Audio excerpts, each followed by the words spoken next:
जय श्री राम। कैसे हो प्यारे दोस्तों। उम्मीद करती हूँ आप सब अच्छे होंगे और खूब मन लगाकर पढ़ाई कर रहे होंगे। मैं हिंदी व्याख्याता कविता सोरान आज की वीडियो में आपका स्वागत करती हूँ। साथियों, आज हम बात करेंगे कि आपके लिए सबसे इम्पोर्टेंट क्या है, यानी सबसे बहुत ज़रूरी आपके लिए इस वक्त क्या है। तो साथियों, आपके लिए इस वक्त अगर कोई चीज़ कीमती है, अनमोल है, तो वो है आपका समय। आप इस समय को बर्बाद बिल्कुल ना करें साथियों। बहुत ही अच्छी प्रकार से इस समय का प्रबंधन करते हुए आप इसको अपने लक्ष्य की ओर लगाएं।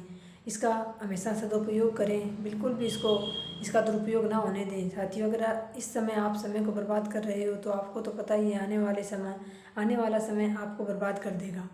इससे अच्छा है आप किसी की बातों में ध्यान ना देकर या फिर किसी के साथ टाइम पास ना करके साथियों आप अपने लक्ष्य की ओर ध्यान दीजिए।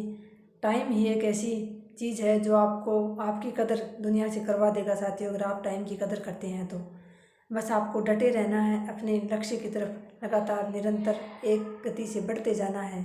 ऐसा नहीं है कि बीच में बाधा नहीं आती, कई बार बाधा भी आती है तो कोई बात नहीं, एक दो दिन हो भी जाए, लेकिन फिर भी आपको निरंतरता को टूटने नहीं देना है। आपको लगातार अपने पथ की ओर, अपने लक्ष्य की ओर बढ़ते जाना है साथियों। आपको डटे रहना है जब तक आपको लक्ष्य प्राप्त ना हो जाए। जैसे बहुत सारे साथी हैं जिन्होंने 3-4 बार कोशिश कर चुके हैं, वो अब निराश हो गए हैं, तो अब ये सोचते हैं कि हमसे नहीं होगा। और कुछ आपके आसपास ऐसे लोग होते हैं जो आपको ये फील करवा देते हैं कि आपसे नहीं होगा, तो आप उनकी बातों की ओर ध्यान ना देकर साथियों, आप जो साथी कई दफ़ा कोशिश कर चुके हैं, आप अपनी मंजिल के बिल्कुल करीब हैं। इस वक्त आप रुके नहीं और वापस नहीं मुड़े। आपसे मैं यही कहना चाहूँगी। जैसे आप अपने लक्ष्य को लेकर चल रहे हो, कोई एक आप उस कोई इमारत मान लो, एक आपकी तरह जैसे कोई एक व्यक्ति एक बहुत बड़ी इमारत पर चढ़ने लगता है, कोई लक्ष्य लेकर चलता है, वो 99 सीढ़ियाँ चढ़ता है, लेकिन साथियों 99वीं सीढ़ी पर जाने के बाद भी उसको सफलता दिखाई नहीं देती है, तो वो वापस उतर जाता है। और वापस नीचे उतर कर आता है तो उसके सामने जो विजय श्री की जो देवी है वो माला लिए खड़ी है विजय की, कि मेरे बालक तुम वापस क्यों उतर आए नीचे, मैं 100वीं सीढ़ी पर ही तुम्हारा इंतज़ार कर रही थी। तो साथियों, वही बात आपके साथ है, बस आपको आपकी मंजिल दिखाई नहीं दे रही है, जबकि आप अपनी मंजिल के बहुत करीब हो। तो आपको डटे रहना है, वापस नहीं मुड़ना है, क्योंकि आप वापस मुड़ोगे तो भी आपको उतना ही जोर आएगा नीचे तक वापस आओगे तो। और अगर आप एक कदम और चलते हो तो आपको मंजिल भी मिल सकती है। तो साथियों, उम्मीद पर दुनिया टिकी है। ऐसे कन्फर्म तो किसी को नहीं पता कि आगे क्या होने वाला है क्या नहीं, लेकिन फिर भी इतना तो तय है साथियों, आप मेहनत करते हो तो आपको आपकी मेहनत का फल ज़रूर मिलता है। माँ सरस्वती अपने ऊपर कभी ऋण नहीं रखती हैं। अगर वास्तव में आपकी कोशिशों में जान है, आपके प्रयासों में ईमानदारी है, तो साथियों आपको सफलता ज़रूर मिलेगी। हाँ, थोड़ी देर हो सकती है, तो साथियों देर से आए लेकिन दुरुस्त आएगा, इस बात का आप विश्वास रखें। और किसी भी व्यक्ति की बातों को अगर आप दिल से लगाकर अपना समय बर्बाद कर रहे हैं तो साथियों, किसी का कुछ नहीं जाना है, लेकिन आपका ये समय चला जाना है जो वापस लौट कर नहीं आएगा। फिर आपके लिए बस सिर्फ एक काश बनकर रह जाएगा, आपके पास अफसोस के सिवा कुछ नहीं रहेगा। तो इससे अच्छा तो है साथियों, आप कहीं भी अपने समय का दुरुपयोग ना करें, चाहे वो सोशल मीडिया हो, चाहे वो किसी के साथ बातचीत करके हो, चाहे वो किसी की बातों को अपने मन में बैठा कर उसके ऊपर बार बार सोचना, उसके ऊपर विचार करना। आप सोच कर देखो साथियों, नुकसान किसका है, सिर्फ और सिर्फ आपका है। तो आप अपना ही नुकसान क्यों करें, सबसे पहले अपने बारे में सोचें साथियों, अपने ऊपर काम करें, यही मैं आपसे कहना चाहूँगी। बस आप डटे रहें, आपको मंजिल ज़रूर मिलेगी, आपको वापस नहीं मुड़ना है साथियों। अपने मंजिल की ओर लगातार आपको आगे ही बढ़ते जाना है। अपने जैसे आप कई बार कोशिश कर चुके हैं, तो अपने कोशिशों में अब आप जो प्रयास कर रहे हैं उनमें कुछ परिवर्तन लाकर देखें साथियों। किसी और प्रकार से कोई आपका भाग कमज़ोर है आपके पाठ्यक्रम का, तो उसको आप ज़्यादा टाइम दें। अपने प्रयासों में साथियों थोड़ा सा बदलाव करके देखें, लेकिन रुके नहीं, निरंतर चलते रहें। अपने अंदर आत्मविश्वास बनाए रखें। ऐसा ना हो कि आप निरंतर चल रहे हैं और आप तैयारी भी कर रहे हैं और आपके अंदर आत्मविश्वास नहीं है। आपको सबसे पहले अपने ऊपर विश्वास करना होगा साथियों। जैसा कि स्वामी विवेकानंद जी ने कहा था कि वही व्यक्ति नास्तिक है जिसको अपने आप पर विश्वास नहीं है। तो सबसे आपके लिए सबसे ज़्यादा कोई ज़रूरी है या फिर सबसे करीब आपके कोई है तो सिर्फ आप ही हो, इसके अलावा कोई नहीं। तो आप ही अपना भला नहीं सोच सकते तो किसी दूसरे से आप कैसे उम्मीद कर सकते हो कि कोई और आपके बारे में भला सोचेगा। साथियों, आपको खुद को अपने ऊपर काम करना है और आपको खुद को ही अपने बारे में अच्छा सोचना है, अपने ऊपर आत्मविश्वास बनाकर रखना है। उसके बाद आपको पूरी मेहनत करनी है, ईमानदारी करनी है। हम वही कर सकते हैं साथियों जो हमारे हाथ में होता है, और हमारे हाथ में सिर्फ कर्म है। अभी आप फल के बारे में सोचने बैठोगे कि मुझे मिलेगा या नहीं मिलेगा, मैं सफल होऊंगा या नहीं होऊंगा, तो क्या आपके हाथ में फल है? हमें वहीं तक प्रयास करने चाहिए जहाँ तक हमारे बस की बात होती है। तो फल तो ऊपर वाला देगा साथियों, और ऊपर वाले के घर में देर जरूर हो सकती है लेकिन अन्याय कभी नहीं होता, वहाँ न्याय ही मिलता है सबको। तो आपको किसी से अपेक्षा नहीं रखनी है, इंसान से तो किसी से भी अपेक्षा नहीं रखनी है कि आपके लिए कोई कुछ करेगा। आप खुद अपने लिए करें, अच्छा करें, अच्छा सोचें और निरंतर आगे बढ़ते रहें साथियों। किसी भी प्रकार से निराश ना हो आप। अगर आप डटे रहेंगे अपनी मंजिल के लिए तो एक ना एक दिन आपको मंजिल मिल ही जाएगी साथियों। आत्मविश्वास की कमी जो है वही आप बिल्कुल ना आने दें। आप अपनी जो यात्रा कर रहे हैं इस समय तैयारी के दौरान, इस यात्रा का भी आनंद लें साथियों, क्योंकि ये समय लौट कर नहीं आने वाला है।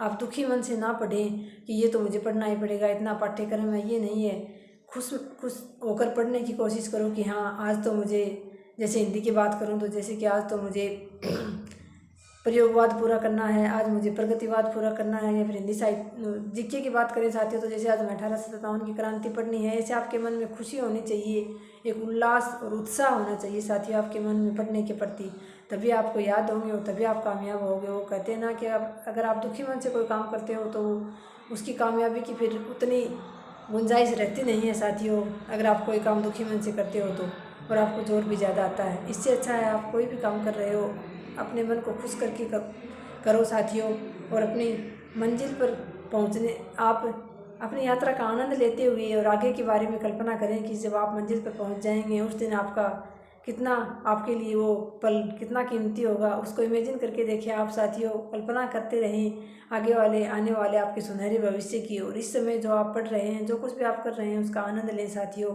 हर सिक्के के दो पहलू होते हैं, नकारात्मक और सकारात्मक, तो आपको हर चीज़ को सकारात्मक लेना है। अगर आपको कोई साथ नहीं दे रहा है तो भी साथियों आप ये सोचो जिसके साथ कोई नहीं होता उसके साथ भगवान होता है। तो अगर आपको भगवान किसी रिश्ते से, किसी लोगों से, किन्हीं लोगों से दूर कर रहा है तो वो भी आपकी भलाई के लिए ही कर रहा है साथियों, उसमें आपकी बुराई कुछ भी नहीं है। अभी आपको बुरा लग सकता है कि कोई मेरा साथ नहीं दे रहा, लोग मेरे ऊपर ताने मार रहे हैं कि तेरे से नहीं होगा, लेकिन कल को आप जब सफल हो जाओगे तो आपको महसूस होगा कि जो हुआ था वो अच्छा ही हुआ था। अगर लोग मेरा साथ नहीं छोड़ते तो वो लोग मुझे कभी आगे बढ़ने नहीं देते, क्योंकि हमारे आसपास ऐसे लोग होते हैं जो हमें उलझाए रहते हैं। और जब हम अकेले होते हैं, कोई हमारा साथ नहीं देता, तो हम खुद पर काम करते हैं साथियों, और खुद पर काम करते हैं तो हमारा भविष्य एकदम सुनहरा होता है साथियों। हमारे लिए एक नया स्वर्णिम सूर्य का उदय होता है। तो साथियों बिल्कुल भी ये ना सोचें कि मेरा कोई साथ ना दे रहा, आप तो बस खुश हो कि हाँ कोई साथ नहीं दे रहा है, भगवान मेरे से कुछ लोगों को दूर कर रहा है, तो इसमें भी मेरी कुछ ना कुछ भलाई है। क्योंकि भगवान के निर्णय पर कभी भी आप शक ना करें कि वो आपके लिए कुछ गलत कर सकता है साथियों। भगवान हमेशा सही ही करता है, तो आप बिल्कुल भी निराश ना हो। कोई आपको कुछ कह रहा है, कोई आपका साथ नहीं दे रहा है, आप तो है ना अपना साथ देने के लिए, और आपको ही सफल होना है, भविष्य आपका है, आपको सुधारना है, तो काम भी आपको ही करना पड़ेगा साथियों। रातों को जगना भी आपको ही पड़ेगा और निरंतर संघर्ष भी आपको ही करना पड़ेगा। तो साथियों किसी से अपेक्षा ना रखें। सबसे पहली बात तो यही है कि आप किसी से अपेक्षा रखो कि कोई मेरा कुछ काम कर देगा या फिर मेरे लिए कोई कुछ सामग्री जुटा देगा। साथियों खुद के स्तर पर कोशिश जारी रखें, खुद के स्तर पर कोशिश करें सामग्री जुटाने की, नोट्स बनाने की। अगर आप खुद रोज़ाना अपने लिए कुछ ना कुछ खोजने का प्रयास करते हो तो आप देखोगे शाम तक कि आप में बहुत ज़्यादा सुधार हो रहा है, और आप अपने आप ही साथियों आपके अंदर आत्मविश्वास बढ़ता जाएगा, और अपने आप ही जब तक आपकी तैयारी कंप्लीट होगी आपको महसूस होगा कि हाँ वास्तव में इस बार मुझे कोई नहीं रोक सकता मंजिल पर पहुंचने से। तो जब आपको ये लगने लगे कि हाँ वास्तव में मैं तैयारी कर रहा हूँ, मेरे अंदर सुधार हो रहा है, उस दिन समझ जाना साथियों कि हाँ अब आपकी मंजिल ज़्यादा दूर नहीं है। लेकिन सबसे उसके लिए आपको साथियों त्याग करना पड़ेगा, लोगों से अपेक्षाएं छोड़नी पड़ेंगी, लोगों की बातों को नज़रअंदाज करना सीखना पड़ेगा साथियों। ओम इग्नोराय नमः का जो एक मूल मंत्र है, इसको अपना लीजिए अपने जीवन में जब तक सफल नहीं होते हैं तब तक। और सफल होने के बाद भी साथियों अगर आप लोगों की बातों को इग्नोर करेंगे तो ही ज़्यादा फायदे में रहेंगे, तो ही आप शांति से सुकून से रह पाएंगे। अन्यथा तो लोग तो फिर होते ही दूसरे को दुखी करने के लिए हैं, एक दूसरे को नीचा दिखाने की कोई कोर कसर नहीं छोड़ते हैं लोग। तो साथियों आज का ये छोटा सा वीडियो बस आपके लिए इसीलिए बनाती रहती हूँ कि आपको प्रेरणा मिलती रहे। कहीं अभी इस समय में आप ये ना सोच लो, निराश ना हो जाओ, इसलिए आपको कह रही हूँ कि आप डटे रहो साथियों, आपको मंजिल अवश्य मिलेगी। आज के वीडियो में इतना ही। धन्यवाद। जय हिंद साथियों। वंदे मातरम।